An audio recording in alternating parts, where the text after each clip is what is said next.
자, 18장 3절을 다시 한번 같이 읽읍시다. 시작.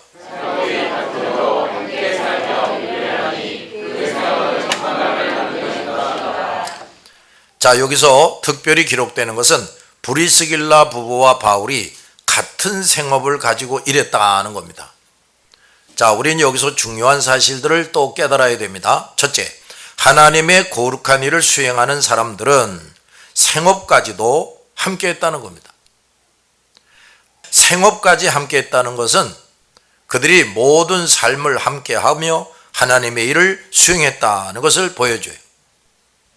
이런 사람들은 동일한 목적과 목표를 가지고 생업을 영위하기 때문에 그 생업의 목적이나 방법도 서로 의견 대립이나 상충하는 것이 없이 일치 단결해서 할 수가 있었던 것입니다. 그들은 부당한 방법을 사용하지 않았고 부당한 이익도 취하지 않았어요. 그들은 같은 신앙과 같은 생활을 함께함으로써 생업까지도 성도로서 하나님 앞에서 조금 더 거리끼지 않게 할 수가 있었단 말이에요. 더욱이 그 목적이 뭐냐? 복음을 전파하는 것이었어요. 그래서 그들은 그 생업이 어떤 수고를 요구한다 할지라도 괴로워하거나 힘들어하지 않았습니다. 그들은 그야말로 생업까지도 하나님께서 기뻐하시고 함께하는 것으로 만들었어요. 생업을 믿음의 사랑과 함께한다 하는 것은 아름다운 신앙의 표현입니다. 믿지 않는 자들과는 멍해를 같이 하지 말라 했는데 믿음의 사람들끼리 이루어가는 생업을 하나님께서 어찌 귀중히 여기지 않으시겠느냐 이 말. 바울과 이 부부는 생업을 함께 하면서 날마다 기도로 시작하고 기도하면서 일하고 기도로 마쳤을 겁니다. 그러니 어찌 하나님이 함께 하지 않으셨겠어요? 또 그들은 일하면서 하나님의 일을 위해 수시로 의논하고 격려하고 함께 계획하고 점검했을 거예요. 바울은 그 신실한 제자 부부에게 끊임없이 하나님의 진리를 가르쳤을 겁니다. 그동안에 하나님의 권능으로 어떻게 역사가 있었는지를 계속 그들에게 들려줬을 것이고 그 부부를 위해서 또 끊임없이 기도해 주었을 겁니다. 브리스길라와 아굴라 부부는 누구보다도 바울과 많은 시간을 함께하고 그래서 많이 배우고 훈련받고 성숙한 하나님의 일꾼이 될 수가 있었다고 말이에요. 자, 그 결과 이 부부는 아볼로같이 위대한 전도자를 키울 수가 있었습니다. 박식하고 설교 잘하는 아볼로를 말씀과 믿음과 성령이 충만한 제자로 키운 이 부부는 성경에는 다 기록되지 않고 있지만 아볼로 외에도 얼마나 많은 사람들을 유능한 제자로 길러냈겠는가 짐작할 수가 있어요. 바울과 이 부부는 돈을 버는 일을 하면서도 하나님의 일과 결코 동떨어지게 하지 않았어요.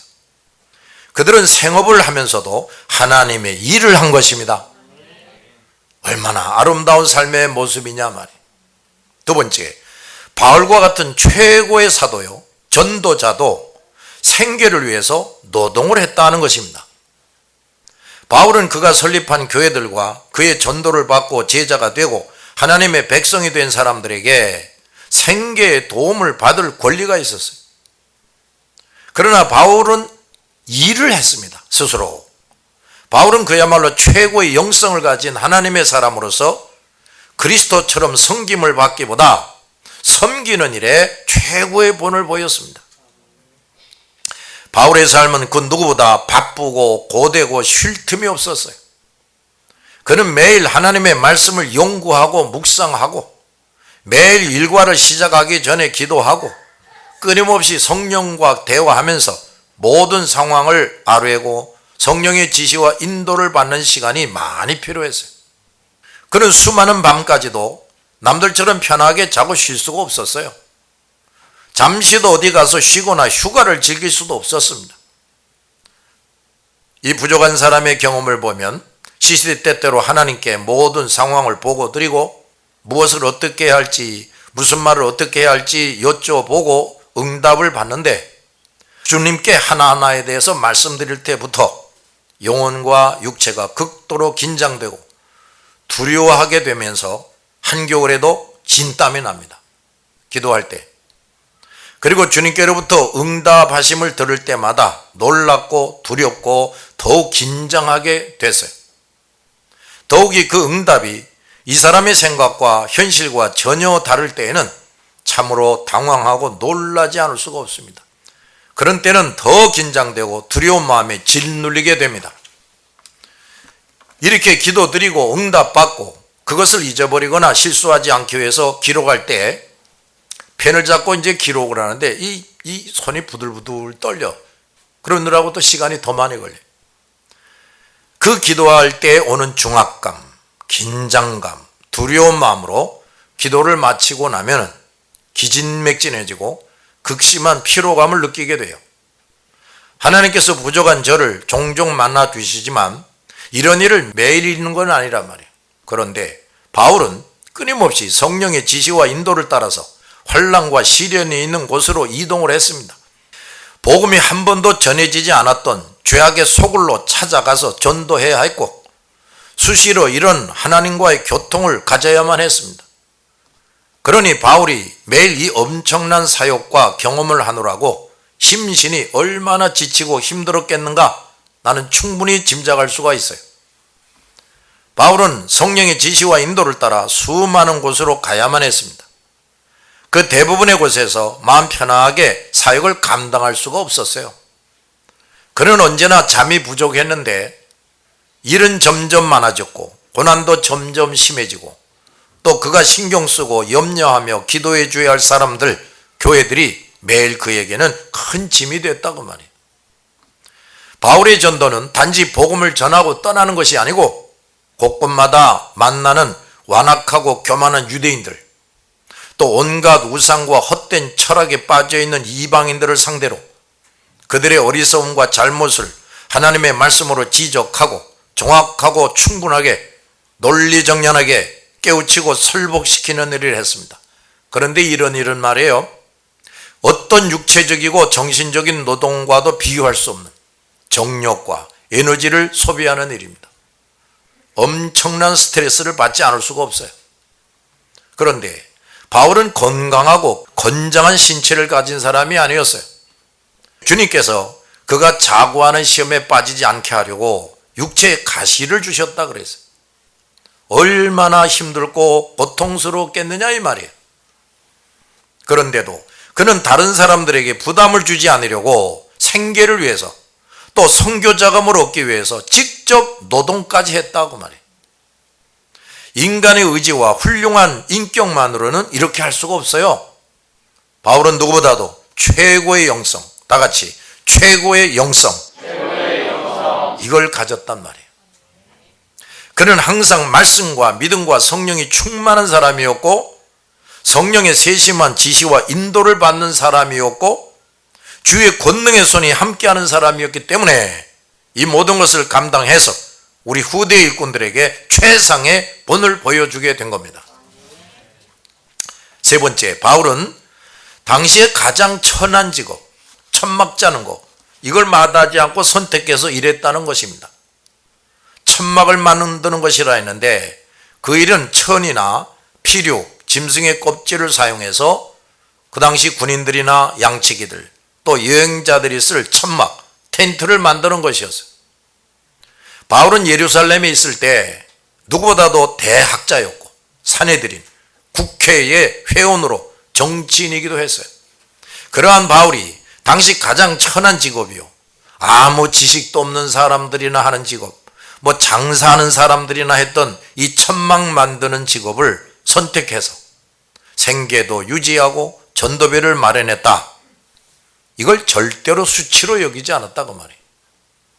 그는 하나님의 거룩한 사명 수행과 영광스러운 능력들을 소유한 사람인데 하나님 앞에서 깨끗한 직업을 선택한 겁니다. 그것으로 하나님을 섬길 수 있는 것에 대해서 그는 감사했습니다. 우리 그리스도인들은 자기를 부인하고 자기 십자가를 지고 주님의 뒤를 따라가는 사람으로서 우리의 생계, 자녀 양육, 하나님의 일에 필요한 것들을 얻기 위해서 직업을 선택을 해야 되는데 바울이 가졌던 중심을 가져야 되는 겁니다. 우리는 결코 예수 그리스도를 믿기 이전처럼 또 불신자 우상 숭배자들처럼 어떤 직업이든지 돈을 잘 벌고 잘 살 수 있는 것으로 생계 유지 방법으로 선택하면 안 된다 그 말이에요. 직업이야말로 우리 주인 예수 그리스도를 충실히 따라가기에 알맞도록 선택해야 돼요. 즉 직업을 선택하는 일에 있어서 인간의 욕심, 포부, 자만심을 그리스도 앞에서 내려놓아야 된다 그 말이에요. 비록 적게 벌고 더디 벌어도 신앙 양심과 하나님의 법에 또 사명 수행에 조금 더 합당치 못한 부분이 없이 그런 직업을 선택해야 돼요. 많은 성도들이 이 중요한 것을 처음부터 생각하지 않고 불신자 우상 숭배자들처럼 직업을 선택합니다. 이것은 첫 단추부터 잘못 꿰고 있는 것입니다. 하나님 보시기에 합당하지 않은 길로 가고 합당하지 않은 방법을 사용하면서 하나님이 그 직업에 함께 하시고 복을 주세요. 이런 사람은 참 어리석은 사람이고 하나님을 너무도 모르는 사람이고 하나님을 기만하는 사람이라 그 말이에요. 많은 사람들이 이렇게 하면서도 저금이 늘어나고 승진하고 집을 더 크게 장만되는 것을 보면서 안심하면서 하나님이 자기에게 복을 주시고 사랑해 주셔서 이렇게 저금도 늘어나고 큰 집도 갖게 됐다고 여기고 또 감사의 예물까지 드리지만 그것은 큰 착각이라 그 말이에요. 이런 성도는 때가 되면 그 모든 수확이 헛되이 되고 아무것도 남는 것이 없는 것을 보게 됩니다. 특히 성도가 받을 수 있는 신령한 복, 즉 좋은 믿음을 가지고 큰 믿음을 받는 것, 기도다운 기도를 할 수 있게 되는 것, 귀중한 일에 쓰임을 받을 수도 없고 자손들이 신앙적으로 패배하는 일을 만나게 돼. 죽는 날까지 이런 식으로 산다면 그는 죽는 시간이 다가올수록 자기가 애지중지하게 여겼던 모든 것들에게 실망을 하게 됩니다. 다 헛되구나 하고 절실히 깨닫고 눈을 감게 돼요. 남는 것이 있다면 뭐냐? 불순종한 것, 불충성한 죄뿐이에요. 또 허탈감, 허무감, 상실감, 고독감, 두려움을 점점 만나게 됩니다. 이런 어리석은 엉터리 신앙생활 하는 사람이 없기를 바랍니다. 비록 다른 사람들이 알아주지 않고 보잘것없어 보이는 직업이라도 하나님 앞에서 조금 더 거리낌이나 부끄러움이 없는 직업, 이것부터 믿음으로 선택할 줄 알아야 됩니다.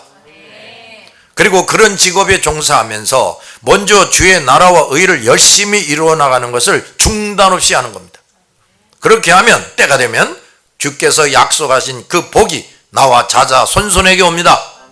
뭐냐? 먹고 입고 쓸 것, 거할 것을 하나님께서 점점 더 채워주시는 거예요. 우리는 이 하나님의 약속을 확실히 믿고 살아야 됩니다. 우리가 직업 생활에 대해서 알아야 할 것은 첫째, 하나님 보시기에 조금도 양심에 거리낌이 없고 하나님의 말씀을 지키는 것과 사명 수행에 거리낄 것이 없는 직업을 선택하는 겁니다. 두 번째, 어떤 직업을 가지고 있을지라도 날마다 무엇보다도 먼저 성경대로 지키고 내게 주신 사명을 미루거나 게으름 피우지 말고 충실하게 수행하는 거예요. 그러면 때가 되면 주님은 반드시 내가 주님을 믿고 순종한 것만큼 나와 내 자손들에게 필요한 모든 것을 점점 더 채워주십니다. 자, 성도 여러분, 이 하나님의 명령과 약속을 잊어버리거나 의심하지 말고 딱 믿고 실천하시기 바랍니다. 네 번째, 바울과 브리스길라 부부는 이와 같이 생활하면서 그리스도를 섬기기 위해 평소에 천막 만드는 기술을 익혔었다는 거예요. 성경에 자세한 기록은 나와 있지 않으나 유대인들은 자녀들에게 어떤 기술 한 가지씩 가르쳐 주는 것이 관습이었다 그래요. 그들은 역사적으로 많은 전란을 겪고 방랑 생활을 해야 했기 때문에 이런 관습이 있어서 어디를 가든지 기술을 사용해서 생계를 유지했습니다. 랍비 유다라는 사람은 그의 아들에게 기술을 가르치지 않는 아버지는 아들을 도둑이 되라고 가르치는 사람과 같다 그랬어요. 또 다른 유대인은 말하기를 기술을 지니고 있는 사람은 울타리로 잘 보호된 포도원을 가진 사람과 같다 그랬어요. 그래서 이 바울도 브리스길라 부부도 그 전통적인 관습에 따라서 기술을 배운 거예요. 바울은 바리새파 사람으로서 당시 대학자인 가말리엘 문화에서 수학을 한 수재였어요. 그도 어려서부터 천막 만드는 기술을 배웠어요. 그 기술을 오랫동안 사용하지 않았는데 나중에 그가 천막 만드는 기술자, 엔지니어가 될 수 있을 정도로 그 기술을 열심히 한때 배웠단 말이에요. 우리는 바울의 천재성을 감안할 때, 또 그가 인간적으로 매우 적극적인 사람임을 감안할 때 그는 그 기술에 있어서도 대가였을 것임을 의심하지 않을 수가 있어요. 브리스길라 부부도 그랬던 겁니다. 두 사람과 바울은 천막 만드는 직업에서도 우수성을 보였을 거예요. 그들의 사업은 더욱이 하나님께서 함께 하셔서 성공적이었을 겁니다. 많은 돈을 벌 수 있을 만큼 전적으로 그 모든 시간을 쓸 수 없었을지라도 어쨌든 바울과 이 두 부부는 다른 성도들에게 짐이 되지 않게 하기 위해서 직접 일을 해서 생계를 유지하고 전도비도 마련했어요. 그러나 오늘날의 모든 전도자와 목회자가 다 이렇게 해야 하는 것은 아닙니다. 때때로 감독들과 성직자들이 특히 로마 카톨릭 시대에 자기의 영지를 소유하고 성직자들이 노예를 부리면서 사업을 영위했습니다. 그러던 나머지 크게 부패하고 타락했어요.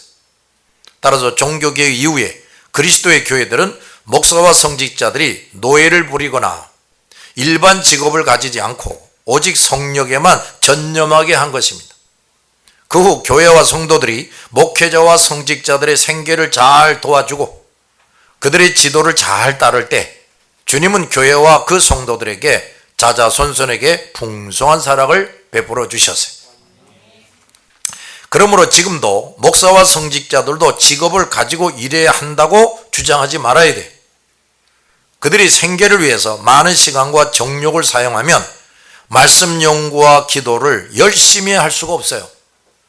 그래서 영성을 키우는 일이 저하될 수밖에 없고 결과적으로 영육 간의 유혹과 시험에 빠지는 일이 더 많아질 수밖에 없고 그러면 결국 성도들이 손해를 보겠지. 오늘날 미자립 교회가 우리 한국 교회 70%가 넘는다고 그럽니다. 따라서 목사님들이 직업을 가지는 것을 합법화하지 않은 주장이 많은데 그러나 이 일은 좀 신중하게 판단해야 할 문제. 자, 4절 시작.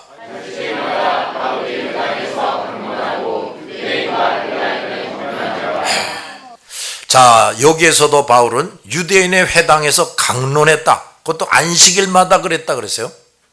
바울은 어디를 가나 유대인들에게 먼저 복음을 전했습니다.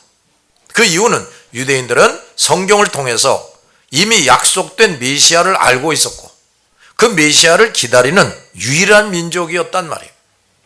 바울은 어디에서나 정정당당한 논증에 의해서 복음을 선포하고 강론하여 한 사람씩 복음으로 이끌었습니다. 또 바울은 권면을 했다 그랬어요. 권면했다는 것은 저들이 예수 그리스도를 속히 믿어야 한다는 절박감을 가지고 있었다는 걸 말해줘요. 단순히 복음을 설명하는 것에 그친 것이 아니라 그것을 받아들이도록 다 같이 열정적으로 깨우쳤다. 어떻게 했다고요? 열정적으로 깨우쳤다고 말해요. 그러므로 복음을 전하는 사람은 이렇게 복음을 논리정연하게 설명할 뿐 아니라 대상자들이 예수 그리스도를 거절하지 않고 속히 영접하도록 최선을 다하고 적극적으로 권면해야 돼. 전도자는 반드시 적극성을 지녀야 됩니다. 비전도자들이 전도자가 얼마나 간절하게 호소하고 있는지를 충분히 느끼게 돼야 돼요. 그것은 전도자가 복음의 진실성과 절박성을 충분히 느끼게 해주는 거죠. 많은 성도들이 너무 성의 없이 복음을 전하고 겨우 한두 마디 전하는 것으로 그치기 때문에 좋은 성과를 얻지 못합니다. 그 대상자들을 정말 불쌍히 여기고 정말 사랑한다면 아주 절실하고 적극성 있게 복음을 전해줘야 돼. 알았어요? 네. 자, 5절 실라와 디모데가 마게도냐로부터 내려오매 바울이 하나님의 말씀에 붙잡혀 유대인들에게 예수는 그리스도라 밝히 증언하니. 자, 그 밑에 제대로 된 번역 시작.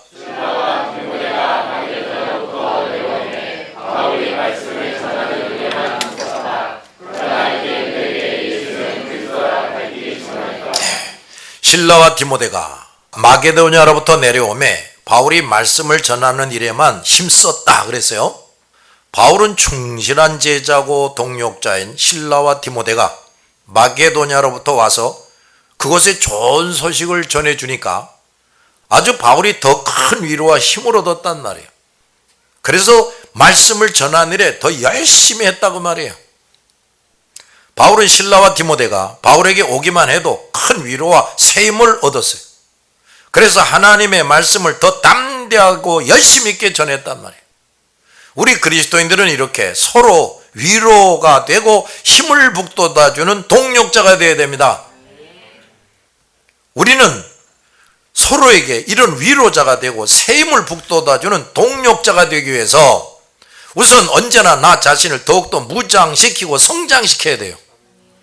더욱 충실한 사역과 열매로서 다른 동력자들에게 새 힘을 불어넣어주는 일꾼이 되어야 됩니다. 늘 돈만 받고 배우기만 하고 짐이 돼서는 안 된다 그 말이에요.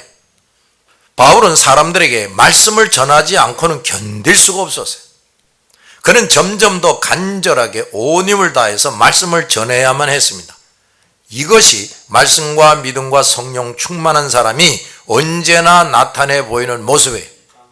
예레미야 선지자도 내가 다시는 여호와를 선포하지 아니하며 그 이름을 말하지 아니하리라고 하면 나의 중심이 불붙는 것 같아서 골수에 사무치니 답답하여 견딜 수가 없다 그랬어요.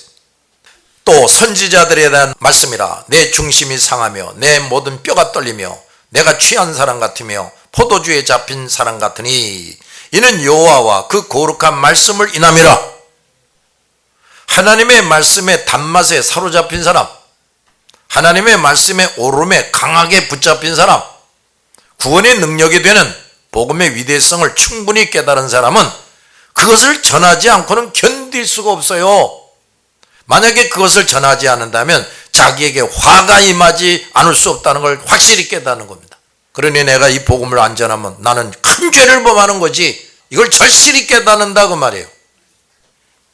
이런 사람은 말씀을 전하는 일에 힘쓰게 됩니다. 그러나 유대인들에게는 예수는 그리스도라 밝히 증언했다 또 그랬어요. 바울은 특히 유대인들을 상대로 예수가 그리스도라 밝히 증언했다고 했어요. 그 유대인들은 예수가 그들이 기다리던 메시아이심을 인정하지 않고 있었기 때문에 바울은 모든 권위와 진지함을 가지고 그 사실을 그들에게 더 열심히 증언했단 말이에요. 밝히 증언했다는 말은 법정에서 서는 증인의 증언에 대한 사용하는 말이에요. 바울이 예수는 그리스도라 한 것은 정식 법정의 증인처럼 확신과 권위를 가지고 말했다 그 말이에요. 사람들은 어디에서보다 법정에서 진실하게 증언하는 증인의 말을 받아들일 책임을 지게 되는 거예요. 어느 법정보다 권위가 있는 하나님 나라의 법정에서의 증인이다. 증인, 이런 증인이 할 수 있는 이 바울의 증언은 누구나 그대로 받아들여야 마땅한 것이었다 그 말이에요. 그러나 그 유대인들은 완고한 고집과 불신앙의 늪에 빠져 있었어요. 안 받아들이는 겁니다. 기도하십시다.